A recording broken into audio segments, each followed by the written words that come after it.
ரணிலின் திடீர் முடிவால் குழப்பத்தில் அமைச்சர்கள். ஜிஎல் பீரிஸிடம் தமிழர் தரப்பு முன்வைத்துள்ள கோரிக்கை.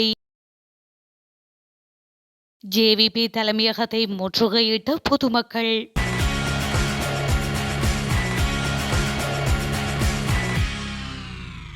தேசிய விமான நிறுவனமான ஸ்ரீலங்கன் ஏர்லைன்ஸின் பங்குகளை வாங்குவதற்கான ஏலத்தில் சுப்ரீம் குளோபல் ஹோல்டிங்ஸ் நிறுவனம் ஈடுபட்டுள்ளதாக தெரிவிக்கப்பட்டுள்ளது.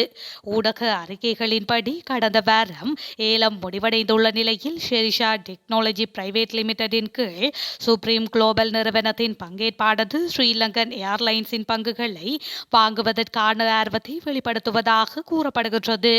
ஸ்ரீலங்கன் ஏர்லைன்ஸ் லிமிடெடின் பங்குகளை கையகப்படுத்துவதற்கு சாத்தியமான முதலீட்டாளர்களிடமிருந்து 6 தகுதிக்கான கோரிக்கைகள் பெறப்பட்டதாக கடந்த வாரம் தெரிவிக்கப்பட்டிருந்தது. இந்த நிலையில் ஸ்ரீலங்கன் ஏர்லைன்ஸின் பங்குகளுக்காக போட்டியிடும் 6 நிறுவனங்களில் ஷெரிஷா டெக்னாலஜிஸ் பிரைவேட் லிமிடெட் இருந்தது. ஆனால் அதன் உரிமை குறித்து கவலைகள் எழுப்பப்பட்டன. எண்ணெய் கொடுப்பனவுகளுக்கு இலங்கை ரூபாவை ஏற்றுக்கொள்வது போன்ற புதுமையான கொடுப்பனவு தீர்வுகளையும் வழங்கி சுப்ரீம் குளோபல் ஹோல்டிங்ஸ் நிறுவனம் இலங்கைக்கு உதவியிருந்தமை குறிப்பிடத்தக்கது. குற்றப்புலனாய்வு பிரிவினர் ஸ்ரீலங்காவின் முன்னாள் அமைச்சர் பாட்டாளி சம்பிக்க ரணவக்கவிடம் விசாரணைக்கு அழைப்பு விடுத்துள்ளனர். விசாரணைக்காக நாளைய தினம் குற்றப்புலனாய்வு பிரிவில் முன்னிலையாகுமாறு அழைப்பு விடுக்கப்பட்டுள்ளதாக தெரிவிக்கப்பட்டுள்ளது. ரத்னபுரியில் அண்மையில் ஆற்றிய உரையொன்றில் தெரிவித்த விடயம் தொடர்பில் இதன்போது விசாரணை நடத்தப்பட உள்ளது. இதேவேளை நாளைய தினம் முற்பகல் 10 மணிக்கு குற்ற விசாரணை பிரிவில் முன்னிலையாகுமாறு சம்பிக்க ரணவக்கவிற்கு அழைப்பு விடுக்கப்பட்டுள்ளது. நாடாளுமன்ற உறுப்பினர் சம்பிக்க ரணவக்க அண்மை காலமாக பல்வேறு சர்ச்சைக்குரிய கருத்துக்களை வெளியிட்டு வருகின்றமை குறிப்பிடத்தக்கது.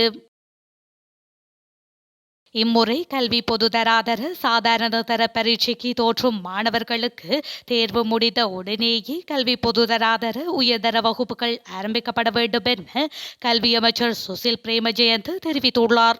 மகரகம தேசிய கல்வி நிர்வாகத்தில் தேசிய கல்வி நிர்வாகத்தின் உத்தியோகபூர்வ இணைய வானொலியை ஆரம்பித்து வைக்கும் நிகழ்வில் கலந்து கொண்டு உரையாற்றும் போது அவர் இந்த விடயத்தை கூறியுள்ளார். அவர் மேலும் தெரிவிக்கையில், கடந்த கோவிட் பேரழிவின் போது பாடசாலைகள் மூடப்பட்டதால் தவறவிடப்பட்ட படிப்பு மற்றும் பாடசாலை பரீட்சைகள் அட்டவணையை மீட்டெடுப்பதற்கான திட்டத்தின்படி இம்முறை குறித்த நடவடிக்கை எடுக்கப்பட உள்ளதாக தெரிவித்துள்ளார். மேலும் இந்த சவாலான பணியை மேற்கொள்ள ஆசிரியர்களுக்கு மிகுந்த அர்ப்பணிப்பு தேவை என்றும் அவர் கூறியுள்ளார். கொழும்பு பத்திரமுல்லை பெலவத்தையில் அமைந்துள்ள மக்கள் விடுதலை முன்னணி கட்சியின் தலைமையகம் முன்பாக கண்டன ஆர்ப்பாட்டம் ஒன்று நடைபெற்றுள்ளது. குறித்த ஆர்ப்பாட்டமானது இன்றைய தினம் திங்கட்கிழமை இடம்பெற்றுள்ளது. தனியார் தொலைக்காட்சி நிகழ்ச்சி ஒன்றில் அண்மையில் கலந்து கொண்டிருந்த ஜேவிபியின் முன்னாள் மாகாண சபை உறுப்பினர் நளின் ஹேவகே என்பவர் தெரிவித்த கருத்துக்களுக்கு எதிராகவே இந்த ஆர்ப்பாட்டம் நடத்தப்பட்டுள்ளது. பெண்கள் மீதான அத்துமீறல் குற்றவாளிகள் கொலைகாரர்கள் போதைப் பொருள் வர்த்தகத்தில் ஈடுபட்டோரே 1988 1989 ஆண்டுகளில் ஜேவிபியினால் கொல்லப்பட்டதாக குறித்த தொலைக்காட்சி நிகழ்ச்சியில் நளின் கேவகே தெரிவித்திருந்தார். அவரது கருத்தை கண்டிக்கும் வகையில் புதிய மக்கள் முன்னணி எனும் சிவில் அமைப்பு இன்றைய ஆர்ப்பாட்டத்தை ஏற்பாடு செய்திருந்தது.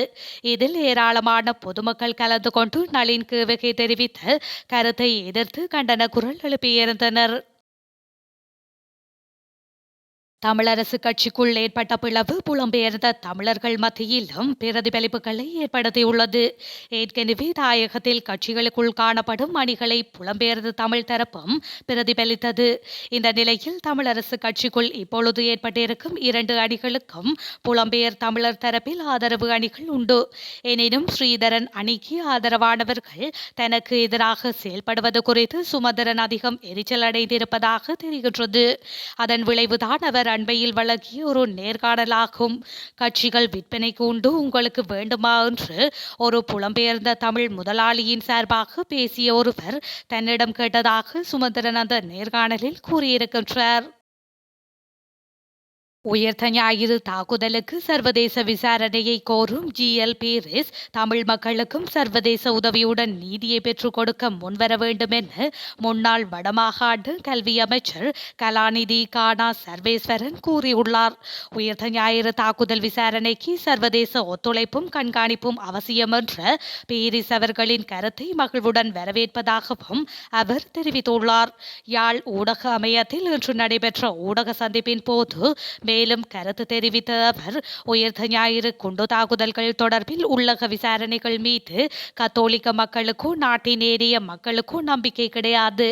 விசாரணைகளுக்கு சர்வதேச ஒத்துழைப்பும் சர்வதேச தரப்பின் கண்காணிப்பும் பெற்றுக்கொள்ளப்பட வேண்டும். சர்வதேச ஒத்துழைப்புடன் விசாரணைக்கான விசேட பொறிமுறை ஸ்தாபிக்கப்பட வேண்டும். விசாரணை பூரணமாக அமைய வேண்டும். சர்வதேச ஒத்துழைப்பை பெற்றுக்கொள்வது ஒன்றும் புதிதல்ல. முன்னர் உதலாகம ஆணைக்குழு விசாரணைகளில் இந்தியாவின் ஒத்துழைப்பு பெற்றுக் கொள்ளப்பட்டது என்று அவர் மேலும் தெரிவித்துள்ளார். எதிர்வரும் ஜனாதிபதி தேர்தலில் தான் போட்டியிட உள்ளதாகவும் எனினும் ஜூன் மாத இறுதியில் இறுதி தீர்மானத்தை அறிவிப்பதாகவும் ஜனாதிபதி ரணில் விக்ரமசிங்கே தெரிவித்துள்ளார். ஸ்ரீலங்கா பொதுஜன பெரமுனவின் ஸ்தாபகர் பசில் ராஜபக்ஷவுடனான விசேட சந்திப்பில் அவர் இதனை தெரிவித்துள்ளார். ஆனால் இதற்கு முன்னதாக முடிவை மே மாத நடுப்பகுதியில் தெரிவிக்க ஜனாதிபதி திட்டமிடப்பட்ட போதிலும் அதனை பிற்போட உள்ளார் என்று தெரிய வந்துள்ளது. ஜனாதிபதி ரணில் விக்ரமசிங்கவிற்கும் பசில் ராஜபக்ஷவுக்கும் இடையில் கடந்த செவ்வாய்க்கிழமை மாலை விசேட சந்திப்பொன்று இடம்பெற்றுள்ளது. அந்த சந்திப்பின் பின்னர் பிரதமர் தலைமையிலான அரசாங்கத்தின் சிரேஷ்ட அமைச்சர்களின் சந்திப்பும் ஜனாதிபதி மற்றும் பசில் ராஜபக்ஷவுடன் இடம்பெற்றது. ஜனாதிபதி வேட்புமனு தொடர்பில் ரணில் விக்ரமசிங்கவின் தீர்மானம் அறிவிக்கப்பட்ட பின்னர் அறிவிக்கப்படும் என இந்த கூட்டங்களில் தெரிவிக்கப்பட்டது. இங்கு ஜனாதிபதி தேர்தலில் போட்டியிட உள்ளதாக ஜனாதிபதி அறிவித்துள்ளார். பிரதமர் தினேஷ் குணவர்தன, பிரசன்ன ரணதுங்க, மஹிந்த அமரவீர, நிமல் ஸ்ரீபால, ஹரின் பெர்னாண்டோ, காஞ்சன விஜயசேகர, அனுரஜாபா உள்ளிட்ட சிரேஷ்ட அமைச்சர்கள் குழு ரணில் பசில் சந்திப்பின் பின்னர் நடைபெற்ற இரண்டாவது சந்திப்பில் தலைவர்கள் இருவரையும் சந்தித்துள்ளது. வேட்புமனு தாக்கலின் பின்னர் மக்களுக்கு பல்வேறு நிவாரணங்களை அரசாங்கம் வழங்குவது சிக்கலாக இருக்கும் என்பதாலேயே ஜனாதிபதியின் வேட்புமனு தீர்மானம் பிற்போடப்பட்டுள்ளதாக அரசாங்க உள்ளக தகவல் வட்டாரங்கள் தெரிவிக்கின்றன. நீதிமன்ற உத்தரவின் பிரகாரம் சீல் வைக்கப்பட்டு மூடப்பட்டிருந்த சுதந்திர கட்சி தலைமையகத்தினுள் போலீசார் உள்நுழைந்துள்ளதாக தெரிவிக்கப்படுகின்றது. சீல் முத்திரையை உடைத்து அகற்றிய பின்னரே இன்று காலை போலீசார் சுதந்திர கட்சி தலைமையகத்தினுள் புகுந்து கட்டிடத்தை தங்கள் கட்டுப்பாட்டின் கீழ் வைத்துக் கொண்டுள்ளனர். கடந்த சில நாட்களுக்கு முன்னர் சுதந்திர கட்சியின் தலைமையகத்தினுள் இருந்த முக்கியமான ஆவணங்கள், கோப்புகள் காணாமல் போயுள்ளதாக குற்றப்புலனாய்வு திணைக்களத்தில் முறைப்பாடு செய்யப்பட்டிருந்தது. அதன் பிரகாரம் மேலதிக விசாரணைகள் நிறைவடையும் வரை சுதந்திர கட்சியின் தலைமையகத்திற்குள் சீல் வைத்து மூடுமாறு உத்தரவு பிறப்பிக்கப்பட்டிருந்தது. இந்த நிலையில் சுதந்திர கட்சியின் தலைமையகத்தினுள் விசாரணை தொடர்பான கண்காணிப்பு மற்றும் பரிசோதனைகளை மேற்கொள்வதற்காக போலீசார் உள்நுழைந்துள்ளனர்.